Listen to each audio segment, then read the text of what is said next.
Satu pertanyaan Abang, ada apa ini? Saya ngelihatnya tidak secara mikro Bang ya. Ya. Karena apa? Tadi Abang bilang kok secara nasional terjadi. Ya. Pak Menteri juga mengatakan demikian. Kenapa ini terjadi? Saya ngelihat makronya. Ya. Ini kan berawal dari tahun 2022. Dalam Permendak nomor 49 tahun 2022 disebutkan bahwa kalau Anda produsen CPO dan Anda ingin mengekspor, Anda harus memenuhi DMO. Ya. Dan itu 20%. Dirubahlah tahun 2024 dalam Permendak nomor 18 Ya. bahwa bukan lagi DMO-nya jadi minyak curah. Sekarang namanya harus minyak kita. Ya. Jadi minyak kita ini Bang, yang ada ini adalah kewajiban para produser eksportir kalau dia mau ekspor. Dan saya Ini kira untuk minyak, ini namanya minyak subsidi. ini minyak kita. Jadi tidak ada istilah minyak subsidi. Ya. Minyak kita ini adalah minyak yang kategorinya digunakan oleh masyarakat berpenghasilan rendah MBR. Ya. Ini di mall nggak ada. Ini yang disubsidi pemerintah. Ini adanya di pasar Nggak, tradisional. maksudnya ini yang disubsidi pemerintah. Bukan, namanya bukan subsidi. Jadi kalau istilahnya adalah ini kewajiban dari pengusaha Pengusaha. untuk dia supaya bisa ekspor.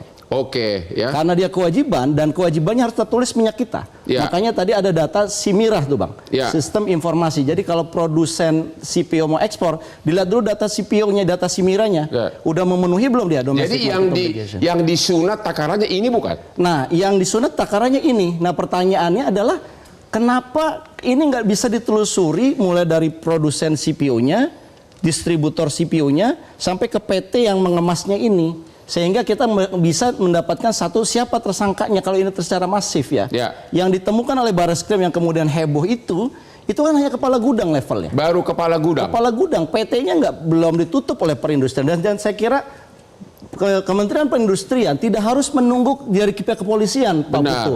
Kenapa? Karena kan penyelesaian dari perindustrian adalah compliance-nya. Ya. Dia bisa mencabut ketika dia ada temuan. Jadi ini ada kaitannya sama eksportir CPO, Bang. Kalau Ya. menurut saya. Ya.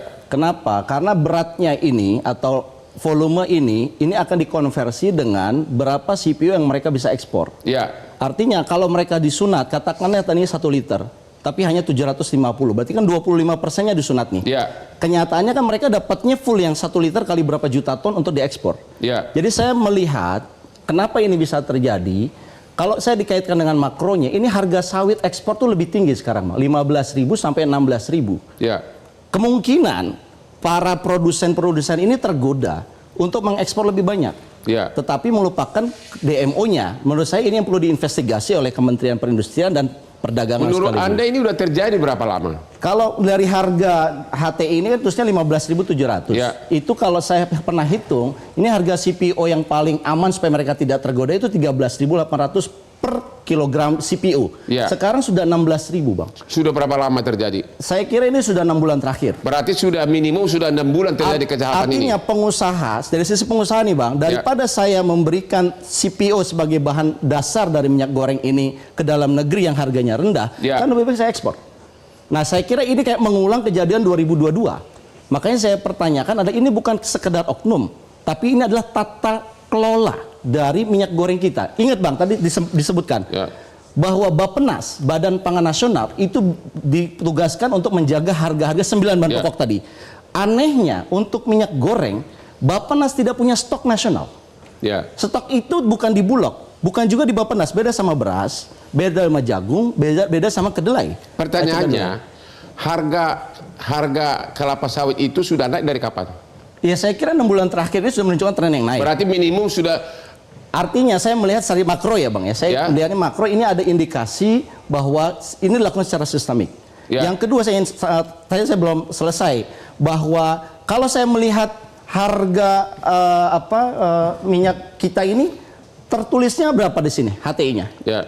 Ini teman saya, saudara saya yang beli, dia belinya 19.000. Bapak dari pihak negara, bisa nggak kita jujur sama diri kita sendiri?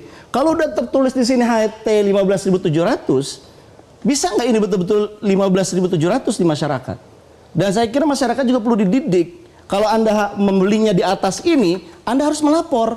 Pertanyaannya, disiapkan nggak mekanisme pelaporannya? Kan nggak ada. Jadi seolah-olah kita menjadi negara yang tanda kutip, yang tertulis apa? Yang realitanya apa? Ini udah diajarkan. Apa karena terlalu panjang itunya? Dari mulai produser sampai ke customer terlalu panjang birokrasinya? Bukan alasan. Ya. HET itu sudah menghitung profit dari middleman. Ya. Nah, Middleman itu sudah dihitung di sini harganya. Jadi sebetulnya 15.700 sudah ada keuntungan middleman, keuntungan distribusi dan sebagainya. Itu aneh ya. Jadi saya menemukannya sendiri dalam satu kemasan botol tidak ada tulisan isi bersih 1 liter. Dan itu terjadi di seluruh pasar. Dan itu menurut saya kayak dia mendinai kalau seandainya ada yang ukur ya emang nggak 1 liter karena nggak ada tulisannya. Nah pertanyaannya adalah kok bisa ini beredar? BP POM kemana? Selama ini BP POM diam dengan kasus ini yang bicara Menteri Pertanian. Dan saya kira kita harus sentil juga BP POM. Masalah barang yang beredar tidak boleh ada satupun barang di negeri ini yang beredar tanpa izin dari BP POM. Kalau ada yang beredar, BP POM bisa menindak. Nah pertanyaannya kan ini ada yang lalai. Menurut saya BP POM juga lalai. Harusnya dia segera mengetahui ini dan dia kemudian melakukan tindakan tertentu. Penyidikan sekarang. Apa menurut Anda, apa terlambat sudah heboh ini tapi belum ada tersangka? Ya menurut saya lagi-lagi ya ini kasusnya sama seperti kasus-kasus yang lain ya. Kasus pagar laut PT-nya belum ada. Kasus oplos BBM hanya oknumnya saja. Publik menginginkan ini dibongkar semua. Sebetulnya ada permainan nggak? Ingat Bang, pasar minyak goreng dan pasar sawit adalah pasar oligarki dalam hal intelektual. Oligarki adalah sekelompok orang saja. Dan saya tadi belum meneruskan, Bappenas tidak punya stok nasional seperti halnya beras. Jadi stok itu ada di swasta. Dan saya kira kalau stok ada di swasta sangat berbahaya. Negara minyaknya dibutuhkan tapi stoknya ada di swasta. Ini gimana ceritanya? Kan harusnya kita mengamankan dong. Artinya stok fisik. Tolong dibikin yang salah siapa ini semua? Saya kira begini, tidak ada yang tanda kutip salah 100%, tetapi ada yang lalai di sini. Pertama pengawas. Pengawas. Siapa itu? Pengawas itu banyak kalau dalam agro ya. Ada Satgas Pangan, ada BP POM, ada Kementerian Perdagangan, ada Kementerian Perindustrian. Ini kesannya semuanya jalan-jalan sendiri. Dan gini Bang, pesan Pak Prabowo kan bilang ngecek sebelum Ramadan ketersediaan. Ketersediaan itu bukan cuma bobot berat. Bagaimana kualitasnya, kehalalannya. Ada soalnya temuan diisinya minyak oplos. Berarti bisa jadi tinggal halal. Begini gimana masyarakat jadi khawatir?